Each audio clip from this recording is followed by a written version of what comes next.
Baik, selamat sore. Apakah suara saya terdengar, Dok? Sudah, sudah. Nih, selamat sore, Dr. Yudayaksa Krada Yoga Arum Raharjo MSI. Selamat sore juga untuk teman-teman semua. Kami dari kelompok B3 akan mempresentasikan mengenai unit dose dispensing. Bisa di next? Baik, untuk anggota kelompok dari B3, yang pertama ada Karindia Gayatri dengan NIM 21081. Selanjutnya ada Gede Lanang Aris Setiawan dengan NIM 21082. Selanjutnya ada Nikomang Dia Purnamasari dengan NIM 21122. Selanjutnya ada saya, Nima Dewi Fidamayanti dengan NIM 21126. Selanjutnya ada Akila Fitri Lestari dengan NIM 21135. Selanjutnya ada Bendesa Dwi Kartika Geswara dengan NIM 21142. Yang terakhir ada Agung Febrian dengan NIM 22042. Bisa di next slide. Baik, materi pertama untuk teman dipersilahkan. Baik, pengertian unit dose dispensing. Unit dose dispensing merupakan sistem pendistribusian di mana pasien mendapatkan obat dan perbekalan kesehatan dalam dosis sekali pakai untuk 1 hari pemakaian. Sistem ini sangat dianjurkan untuk pasien rawat inap, mengingat dengan sistem ini tingkat kesalahan pemberian obat dapat diminimalkan sampai kurang dari 5% dibandingkan dengan sistem floor stock atau resep individu yang mencapai 18%. Tujuan dari unit dose dispensing adalah untuk memudahkan instalasi farmasi dalam memantau distribusi obat kepada pasien, mencegah kesalahan peresepan seperti duplikasi dan interaksi obat, serta memfasilitasi monitoring regimen, pengobatan, efektivitas, dan efek samping obat, dan memastikan ketepatan waktu pemberian obat. Sistem ini juga dapat menghindari terjadinya obat sisa. Next.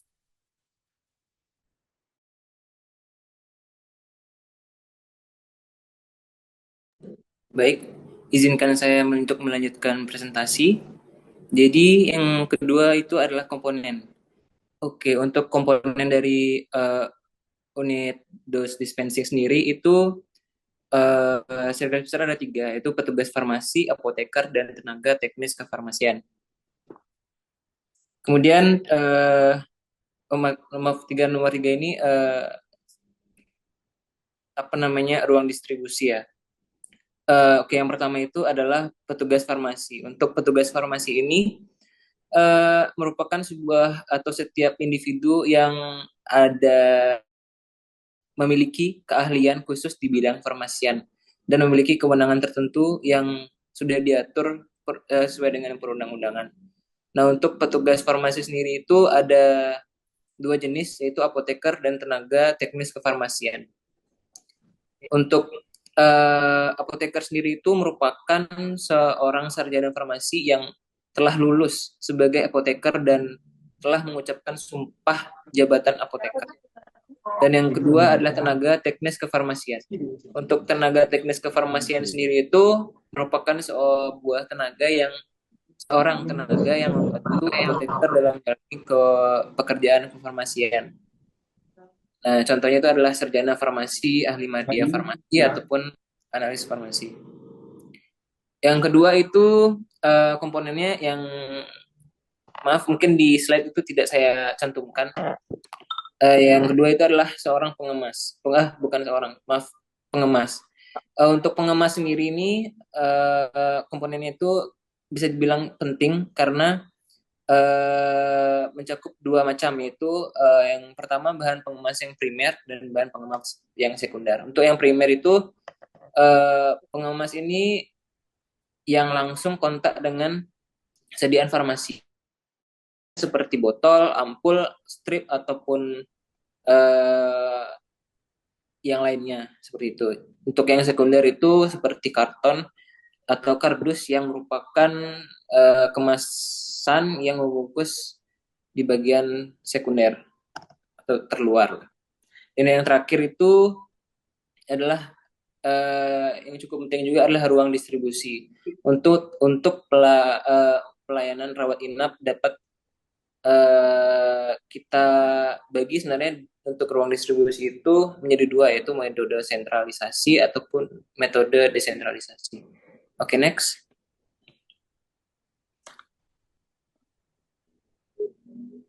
Oke, saya akan melanjutkan penjelasan mengenai alur kerja UDD atau unit dose dispensing. Jadi mungkin di sini lebih ke alur pelayanan ya untuk UDD-nya ini sendiri. Yang pertama itu perawat mempersiapkan dan melengkapi kartu obat dengan nama, unsur, dan nomor rekam medis pasien. Kemudian dilanjutkan dengan dokter menulis resep obat maupun alat kesehatan yang berisi jumlah dan aturan pakai di kartu obat. Kemudian juga dilanjutkan dengan paraf atau tanda tangan yang ditulis di resep tersebut.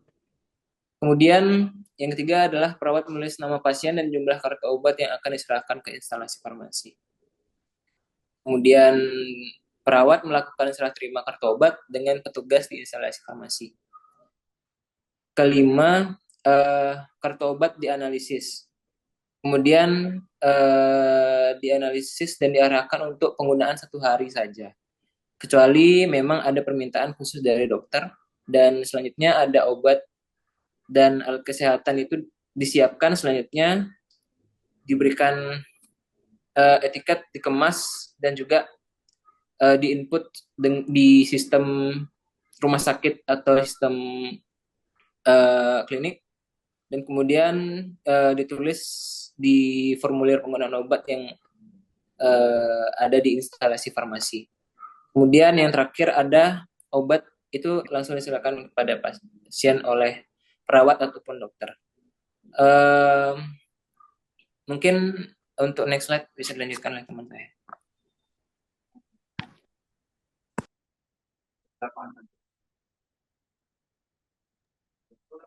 Baik, selanjutnya unit dose dispensing ini memiliki banyak keunggulan. Contohnya satu, membuat akuntansi menjadi lebih mudah karena unit dose dispensing memberikan struktur dan kejelasan dalam sistem distribusi obat yang membuat sistem ini lebih mudah untuk mengelola aspek akuntansi. Yang kedua, penurunan insiden kesalahan pemberian obat. Dengan obat yang dikemas dalam unit dosis yang sudah teridentifikasi, kemungkinan pemberian obat yang salah atau salah dosis dapat diminimalkan. Yang ketiga, penurunan total biaya terkait kegiatan pengelolaan obat. Pengurangan pemborosan obat, waktu persiapan, dan peningkatan efisiensi dapat membantu mengurangi biaya operasional secara keseluruhan. Hal ini sangat menguntungkan bagi rumah sakit atau fasilitas kesehatan yang memiliki anggaran terbatas. Yang keempat, ada peningkatan pengendalian obat secara keseluruhan dan pemantauan penggunaan obat. Unit dose dispensing memungkinkan pelacakan obat yang lebih mudah karena setiap dosis sudah terbungkus dan teridentifikasi dengan jelas. Sistem ini mempermudah pelaporan dan audit pengelolaan obat, serta meningkatkan pengawasan terhadap pemakaian obat. Lalu yang kelima ada pengurangan pemborosan obat, karena hanya jumlah obat yang dibutuhkan untuk setiap dosis yang disiapkan. Lalu yang keenam, penyimpanan dan pengelolaan inventaris yang lebih baik. Karena obat-obatan yang sudah dikemas dalam dosis satuan lebih mudah untuk disimpan, dikelola, dan dipantau persediaannya. Hal ini mempermudah manajemen stok obat dan mengurangi resiko kehabisan atau kelebihan stok. Yang terakhir ada tagihan pasien yang lebih akurat. Karena pasien hanya perlu membayar obat-obatan yang dipakai tanpa ada biaya lain. Next slide.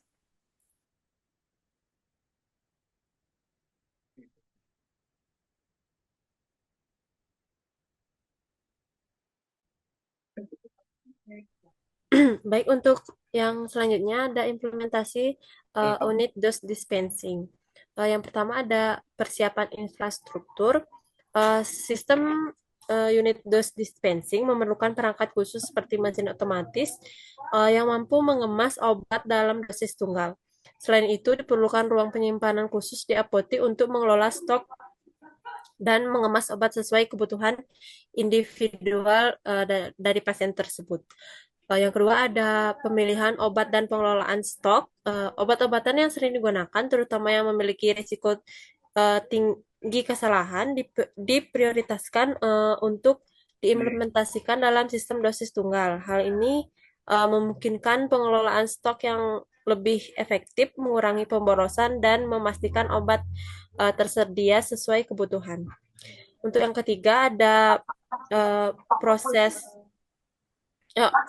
prosedur operasional standar atau POS diperlukan untuk memastikan standar pengemasan, distribusi, dan administrasi obat.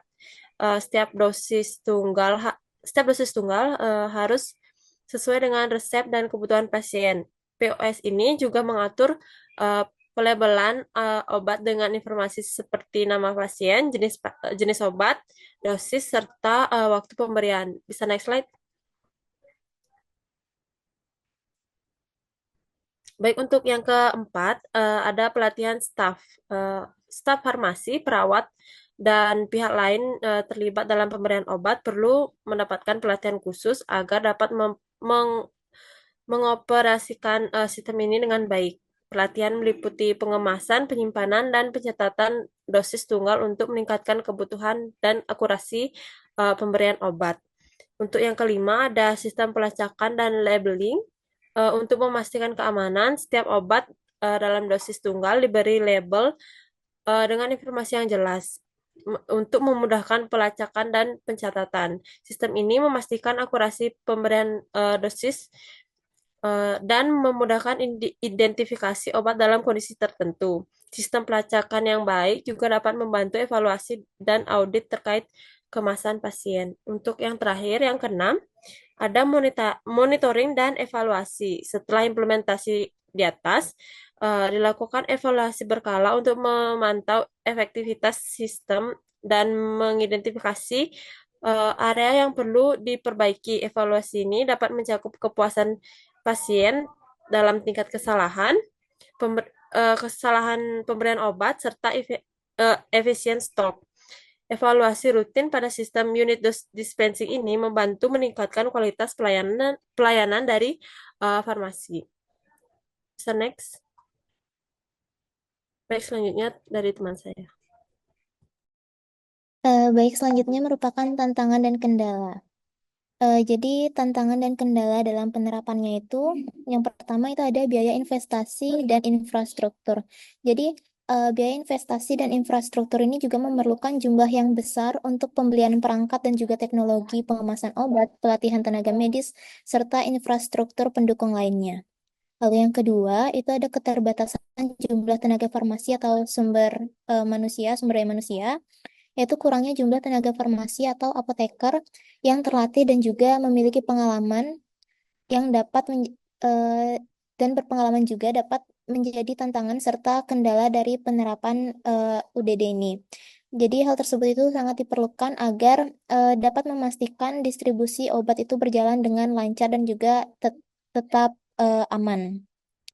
Lalu yang ketiga itu miskomunikasi antar petugas. Nah, jadi adanya miskomunikasi antar petugas farmasi dengan tenaga kesehatan lainnya itu juga dapat terjadi dikarenakan adanya perubahan proses kerja dan juga adanya adaptasi dari tenaga kerja yang mengakibatkan terhambatnya penerapan sehingga mengakibatkan miskomunikasi.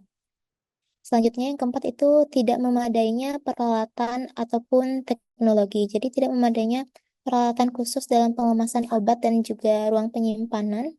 Itu mungkin adanya kerusakan yang teknologi mengingat UDD ini sangat bergantung pada teknologi yang berupa perangkat otomatis pengemasan obat, sistem komputerisasi manajemen obat, hingga perangkat untuk melakukan pemantauan dosis. Nah, jika fasilitas tersebut itu tidak memadai, maka akan menghambat implementasi sistem secara optimal. Selanjutnya ada kesalahan dalam pengemasan obat. Nah, meskipun UDD ini itu bertujuan untuk mengurangi kesalahan dalam pengemasan obat, namun kesalahan dalam proses tersebut itu bisa saja tetap terjadi dikarenakan adanya masalah teknis pada mesin atau ataupun ketidaksesuaian dari informasi. Selanjutnya yang terakhir itu ada terbatasnya obat-obatan tertentu. Selanjutnya akan dijelaskan oleh teman saya. Terima kasih.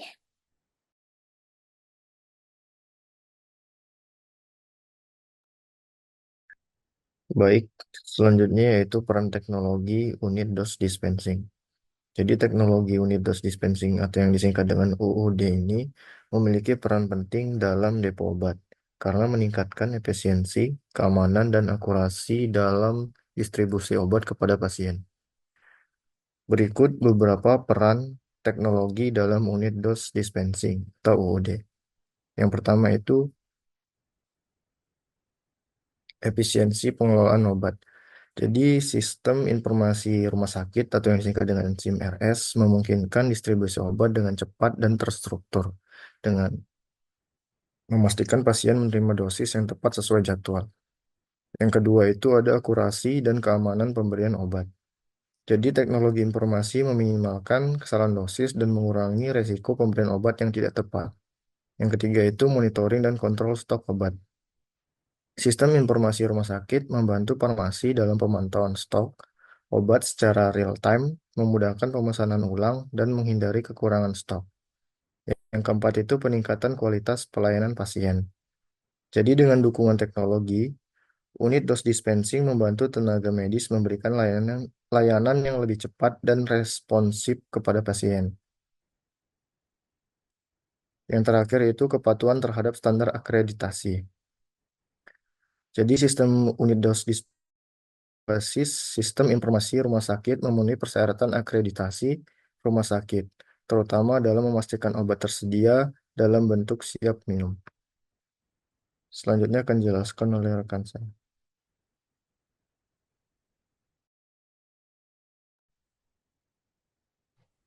Baiklah, selanjutnya di sini saya akan menjelaskan mengenai evaluasi dan monitoring unit dose dispensing atau UDD. Evaluasi penerapan sistem unit dose dispensing bertujuan untuk memastikan bahwa setiap langkah dalam proses unit dose dispensing ini berjalan sesuai dengan prosedur. Dan output akhirnya itu tentunya adalah untuk meningkatkan kualitas pelayanan farmasi. Nah, adapun langkah-langkah evaluasi dari unit dose dispensing ini meliputi pengumpulan data, kemudian data yang dikumpulkan tersebut akan dilakukan analisis data. Pengumpulan data ini dapat dilakukan dengan observasi langsung maupun dengan melakukan peninjauan data dari penerapan unit dose dispensing. Nah, kemudian data yang dikumpulkan tersebut akan dianalisis dengan membandingkan praktik di lapangan dengan SOP yang ada untuk setiap tahapan proses unit dose dispensing tersebut. Mulai dari tahap pengemasan, pelabelan, hingga distribusi ke pasiennya. Nah, hal ini dilakukan dengan lembar kerja dalam proses UDD ini. Nah, selain evaluasi, tentu saja perlunya dilakukan monitoring secara berkala untuk memastikan bahwa kesesuaian terhadap SOP ini masih tetap berjalan juga untuk mengidentifikasi area-area mana saja yang perlu diperbaiki selama proses UDD tersebut. Nah, dalam proses monitoring dan evaluasi ini, penggunaan teknologi tersebut sangat membantu untuk meminimalisir kesalahan atau human error yang dapat diminimalisir dengan melakukan otomisasi proses. Bisa di next slide.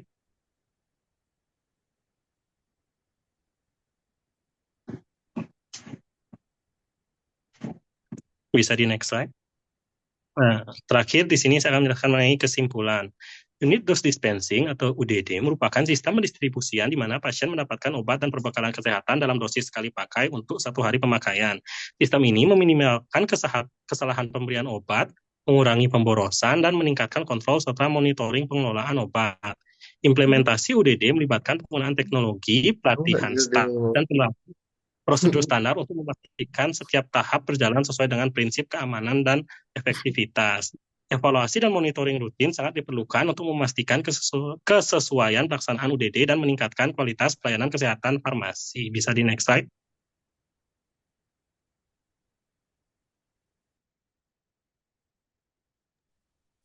Baik, sekian presentasi dari kelompok B3. Untuk teman-teman yang bertanya, bisa raise hand atau on mic langsung atau mengetik di kolom chat. Terima kasih.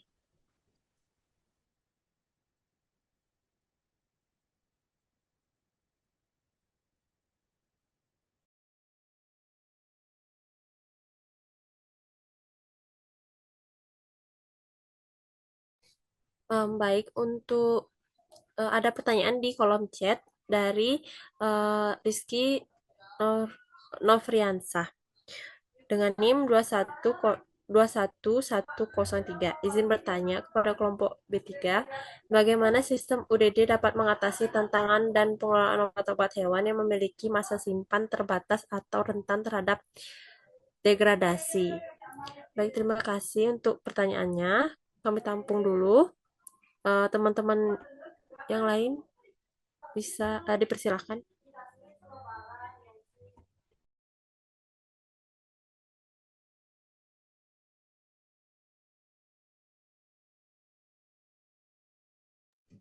Izin bertanya, Devi.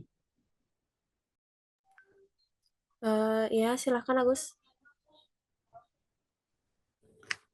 Apakah penggunaan teknologi dalam unit dose dispensing ini benar-benar dirasakan manfaatnya oleh semua pihak di rumah sakit, atau ada pihak tertentu yang merasakan manfaat lebih besar? Terima kasih. Baik, terima kasih Agus. Untuk teman-teman dari B3, apakah akan langsung dijawab dua pertanyaan tersebut? Dipersilakan.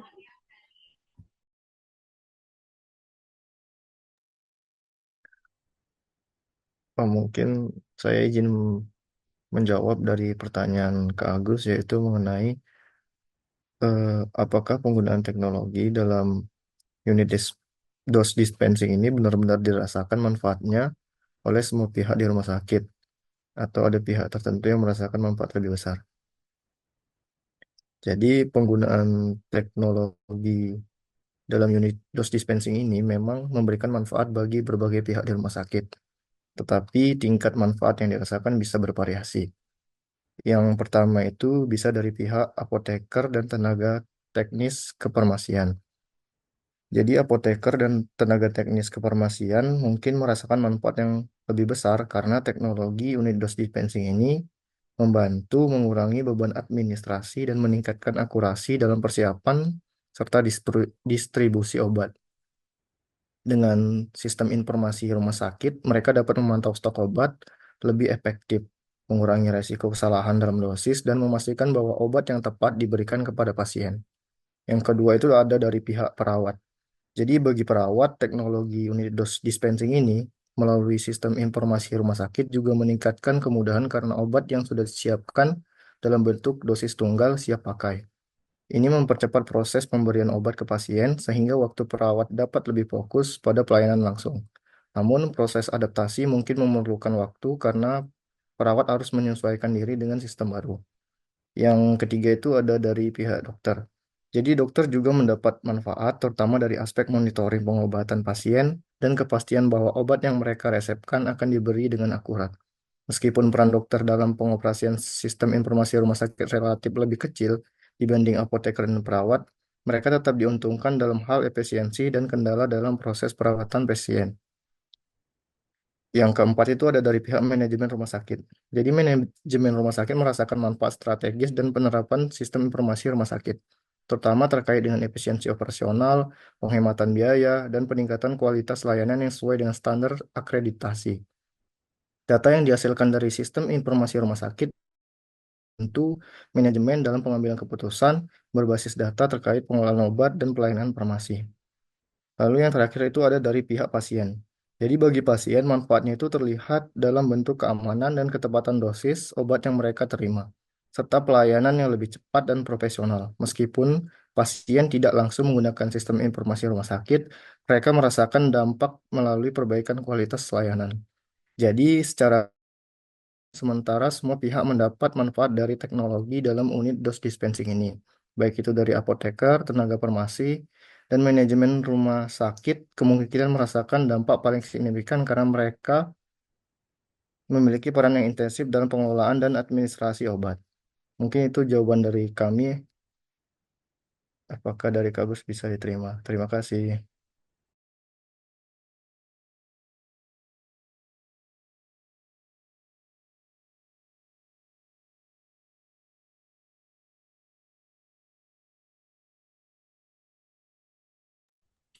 Baik, untuk pertanyaan dari Rizky, apakah ada teman-teman dari B3 ada yang ingin menjawab? Silakan.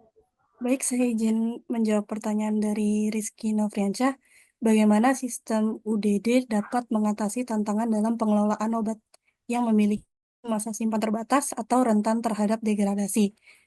Nah, kan telah diketahui obat tertentu memang memiliki masa simpan yang terbatas dan lebih rentan terhadap degradasi. Karena itu, dalam sistem UDD, setiap dosis harus dari kondisi yang dapat mempengaruhi stabilitas obat, seperti udara, kelembapan, atau suhu yang ekstrim.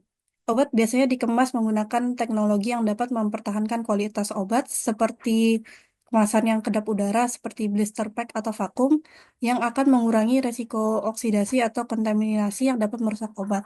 Selain itu, distribusi dan rotasi stok harus dikelola dengan baik, agar obat yang sensitif terhadap waktu atau kondisi penyimpanan dapat segera digunakan sebelum masa kadaluarsanya, menggunakan sistem first in first out. Lalu dengan sistem UDD, setiap dosis obat biasanya sudah dipersiapkan sesuai kebutuhan sehingga meminimalisir pembukaan kemasan yang berpotensi merusak obat.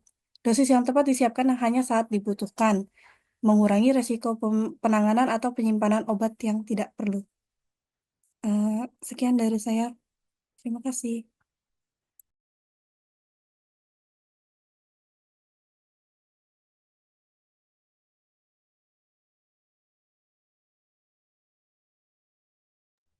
Baik, di kolom chat ada Wanda Audina Putri dengan NIM 21094. Izin bertanya, bagaimana suatu teknologi dapat berpengaruh besar dalam minimnya human error? Mungkin bisa dijelaskan kembali dan diberikan contoh pengaplikasian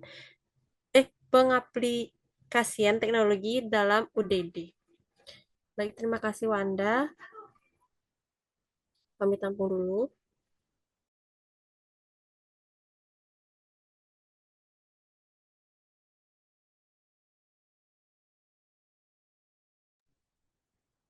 Punya Aji itu udah ya? Punya Aji Maulana.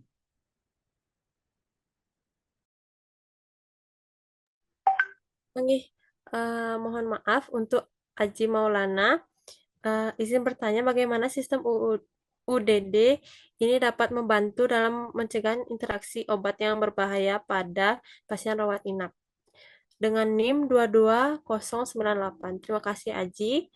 Kami tampung dulu atau mungkin teman-teman dari B3 akan langsung menjawab. Dipersilakan.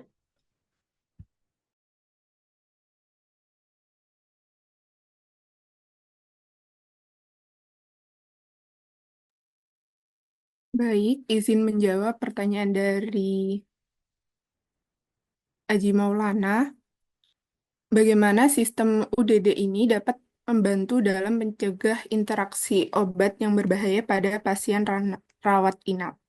Sistem UDD ini memungkinkan farmasi untuk lebih mudah mengontrol dan memantau kombinasi obat yang diberikan kepada pasien, sehingga mengurangi resiko interaksi obat yang tidak diinginkan. Dengan obat yang sudah terdistribusi sesuai dosis harian, farmasis dapat memeriksa kecocokan obat yang diberikan, mendeteksi interaksi potensial, dan mengoreksi jika ada risiko yang teridentifikasi sebelum obat diberikan. Hal ini meningkatkan keselamatan pasien dengan meminimalkan kemungkinan interaksi obat yang dapat menyebabkan efek samping serius atau pengurangan efektivitas pengobatan.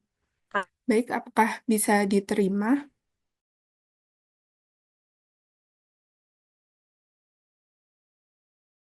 Bisa, Kak. Terima kasih.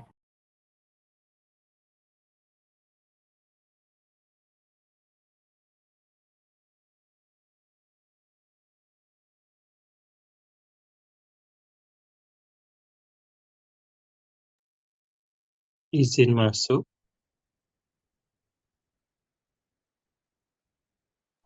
Silakan. Apakah suara saya terdengar? Terdengar. Izin mencoba menjawab pertanyaan dari Wanda. Pengaruh teknologi dalam meminimalkan human error dalam proses UDD ini. Nah, kemarin saat mencari materi tersebut, saya menemukan bahwa dari hasil penelitian itu memang pemanfaatan teknologi dalam UDD ini tuh mampu mengurangi human error. Kalau sistemnya itu disebutnya itu adalah automated unit dose dispensing system, di mana sistem ini kan mesin dan teknologi dalam semua rangkaian prosesnya. Salah satunya tuh mulai dari resepnya itu dia tuh menggunakan resep elektronik, kemudian pengemasannya itu menggunakan robot atau mesin, dan nanti diberi label barcode sehingga memudahkan dalam pendataan dan tracing atau pelacakan dari si obat tadi. Nah, secara umum itu kan komputer memang lebih akurat dan efisien sehingga dapat meminimalkan lah human error-nya dibandingkan dengan apabila prosesnya itu dilakukan secara manual. Nah, di waktu itu ada penelitian yang dilakukan di salah satu rumah sakit di Indonesia, kalau tidak salah di Tangerang, di mana dapatkan bahwa kalau sistem manual itu menghasilkan proses UDD-nya, sedangkan kalau sistem yang otomatis menggunakan mesin dan teknologi lainnya itu hanya menghasilkan 44 error, sehingga eh, hasilnya itu cukup lebih signifikan perubahannya, perbedaannya. Mungkin sekian dari saya. Kalau ada tambahan dari teman-teman boleh, atau dari Wanda, apakah sudah cukup? Baik, sudah cukup tuh dia. Terima kasih.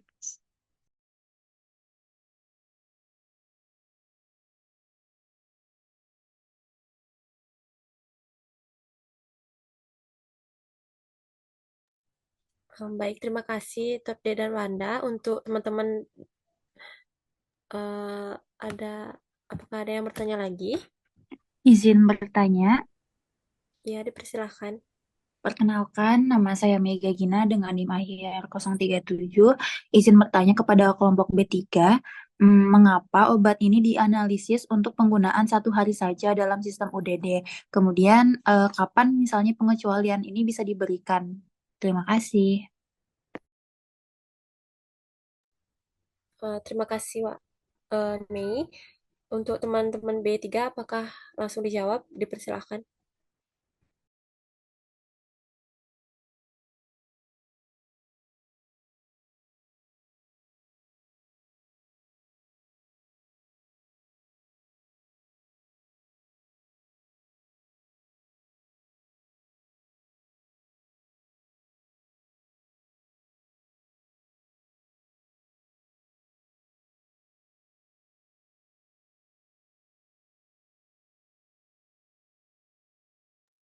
Atau mungkin teman-teman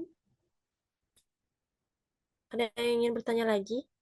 Dipersilahkan. Izin bertanya, Devi. Ya, silahkan, Turah.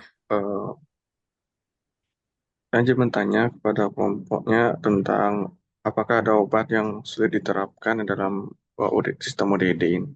Terima kasih.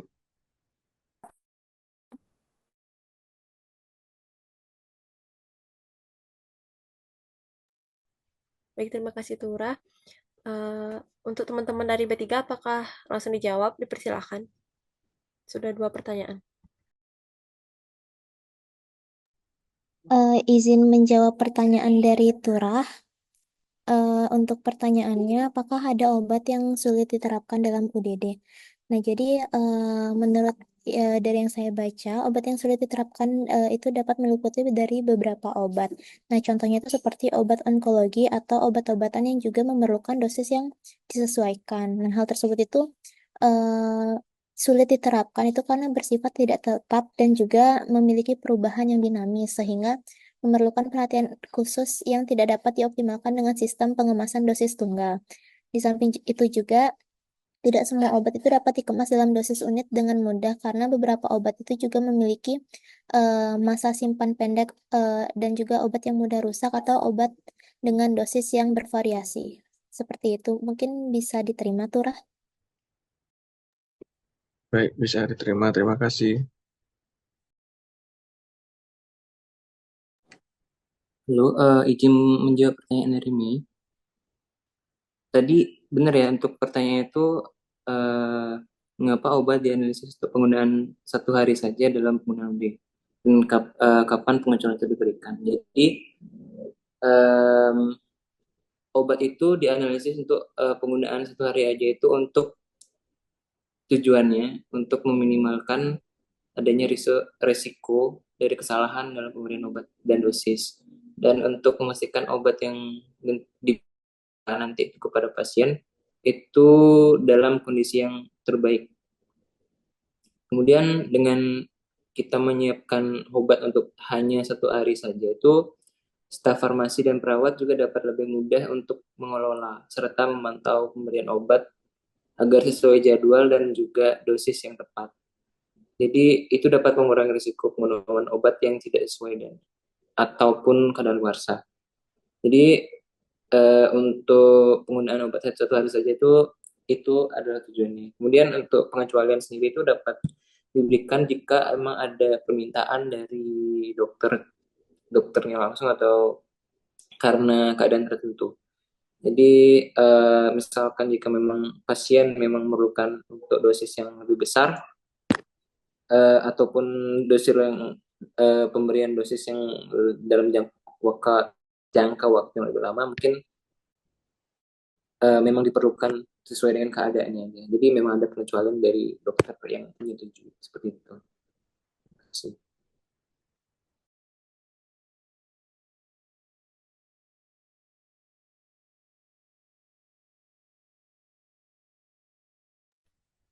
Baik, terima kasih Mendesa dan Mei. Apakah teman-teman ada yang bertanya lagi? Dipersilahkan. Ada izin bertanya pada Ya, silakan. kira-kira apakah ada ya perbedaan antara unit dose dispensing dan sistem pengolahan obat tradisional ini? Terima kasih. Jelas? Sudah jelas, terima kasih Sri. Ya. Teman-teman ada yang bertanya lagi?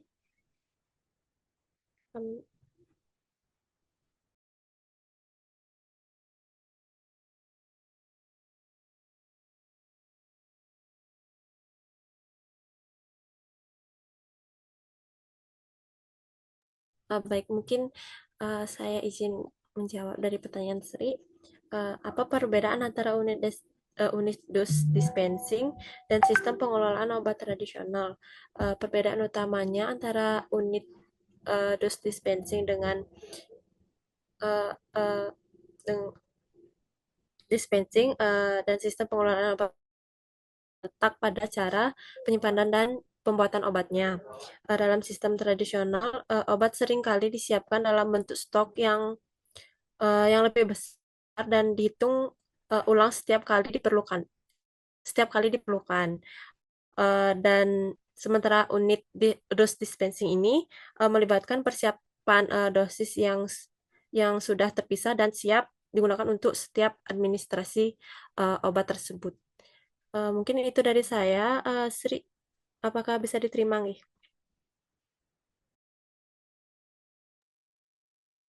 Baik, makasih jawabannya Devi. Baik, terima kasih.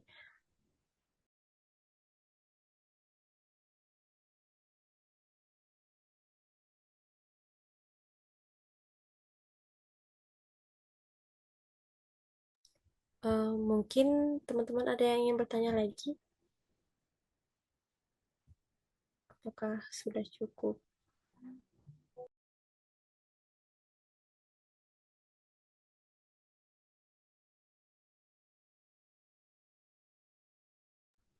Baik, jika sudah terasa cukup, kami dari kelompok B3 sekian presentasinya. Mohon maaf jika ada kesalahan dalam penyampaian atau menjawab pertanyaan tadi. Terima kasih dan selamat sore. Saya kembalikan ke Dr. Yuda. Oke, terima kasih Devi dan kelompok B3 serta kelompok A3 sudah bagus, sudah interaktif lah, cukup interaktif.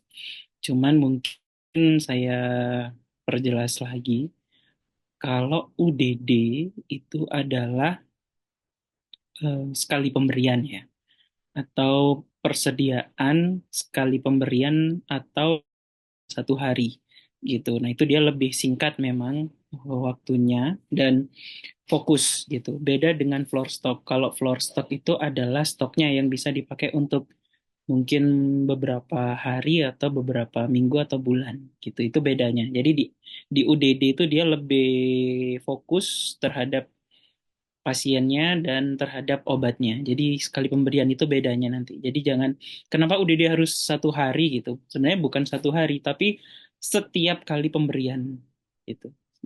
Bisa dalam 1 hari itu atau dalam 1 kali pemberian. Nah, itu yang dimaksud dari UDD ya.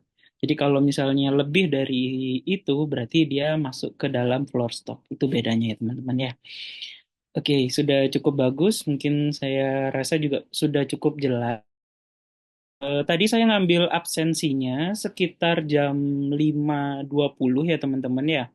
Itu kurang lebih tadi ada 60 orang. Nah, kalau nanti waktu saya share di grup namanya tidak ada, nanti bisa personal chat ke saya, bisa di screenshot mungkin jam berapa kalian masuk atau sekarang juga boleh. Nanti biar ada nilainya, karena sistem nilai sekarang yang dipakai Dok Samsuri itu ada nilai absensinya ternyata teman-teman ya. Jadi biar saya ada buktinya. Kalau saya pakai yang link absensi kalian itu karena yang jam berapa gitu absensi kuliahnya hari Jumat, absensinya hari Sabtu. Kayak ini nanti akan saya cross check dengan absensi yang teman-teman isi di link yang sudah dibagikan gitu ya teman-teman ya. Nah, untuk yang hari ini kalau misalnya belum ada yang saya screenshot, silakan apa namanya personal chat ke saya nanti nama-namanya. Nah, saya mau minta waktunya sebentar saja untuk ini untuk tugas saya ya teman-teman ya. Tolong dibantu. Eh, minta waktunya sebentar aja, enggak sampai 5 menit saya akan share apa namanya foto ini.